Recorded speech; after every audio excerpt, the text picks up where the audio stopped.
પછી એના પછી તમને પેજ નંબર 3 ઉપર બિઝનેસના ઓબ્જેક્ટિવ્સ આપ્યા છે. તો ઓબ્જેક્ટિવ્સને એ લોકોએ 2 પાર્ટમાં ડિવાઈડ કર્યા છે, ઇકોનોમિક અને સોશિયલ. જો બિઝનેસનો તમને પૂછે ને તો તમને પૂછે ડિફાઇન બિઝનેસ અને સ્ટેટ ઇટ્સ કેરેક્ટરિસ્ટિક્સ. તો બિઝનેસની ડેફિનેશન તો તમે અહીંયા કહી શકો કે બિઝનેસ ઇઝ એની એક્ટિવિટી અને any economic activity which is done for the purpose of earning profit.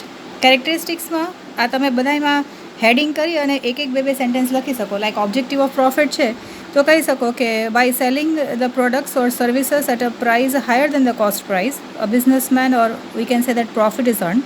પછી exchange of goods and services is done so as to give facilities to the customers. જેમ કે અહીંયા આપ્યું છે કે business involves exchange of goods and services. So services are also provided and in exchange of that money is earn. પછી risk and અનસર્ટેનિટીમાં લખી શકો however there is a risk and uncertainty in the business because there may be natural and man-made calamities which may affect the business. So the income or the profits are uncertain and sometimes losses may also occur. Creation of utility માં કહી શકો કે the most important advantage of conducting business is that we can create time utility, form utility and place utility. પછી એને એક સેન્ટેન્સમાં તમારે explain કરવું હોય તો કરી શકો કે place utility can be increased by supplying goods and services at those places where they are more useful. Time utility is created when the perishable commodities are stored and are used in times of need.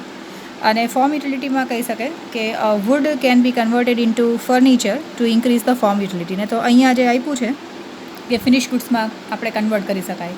Then business is a continuous activity. Once the business is started, it is carried on for years and years.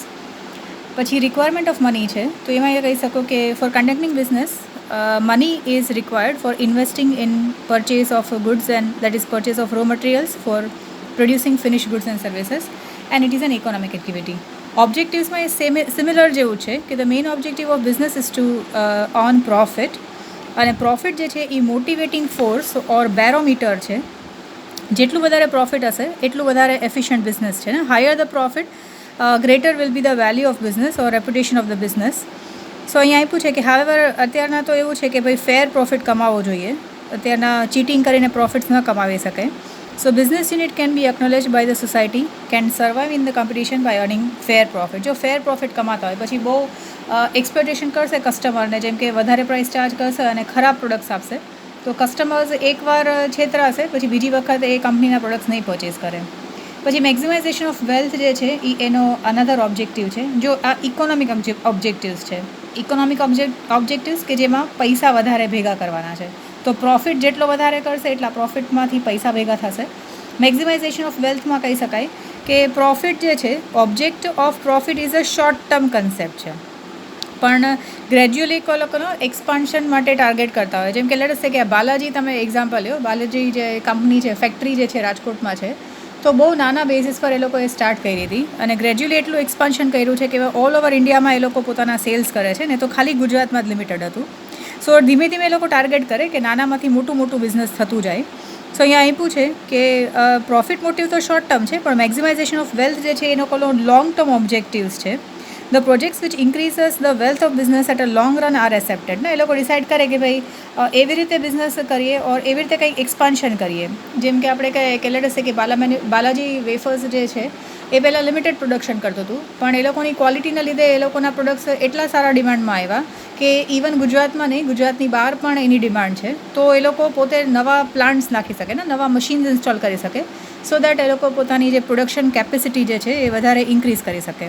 અને જેમ વધારે production કરશે, જેમ વધારે cells કરશે એમ વધારે ને વધારે ઇન્કમ એ લોકો કમાઈ શકતા હશે. So the objective of maximization of wealth is related with the economic benefit of the owner of the business. એટલે ઇકોનોમિક બેનિફિટ એને મળે, એનું રેપ્યુટેશન એકવાર થાય તો વધારે ને વધારે, જેમ કે હવે એક નામ જ હશે કે એની જે પ્રોડક્ટ્સ હશે એ હંમેશા સારી જ હશે એમ. પછી અધર ઇકોનોમિક ઓબ્જેક્ટિવ્સમાં આવ્યું છે કે other economic objectives include economic development. જેમ કે આપણે અહીંયા લઈએ and growth of business. Economic development એટલે એ લોકો વિચાર કરે કે જેમ જેમ વધારે ઇન્ડસ્ટ્રીઝ નાખશે, જેમ કે લેટ અસ સે કે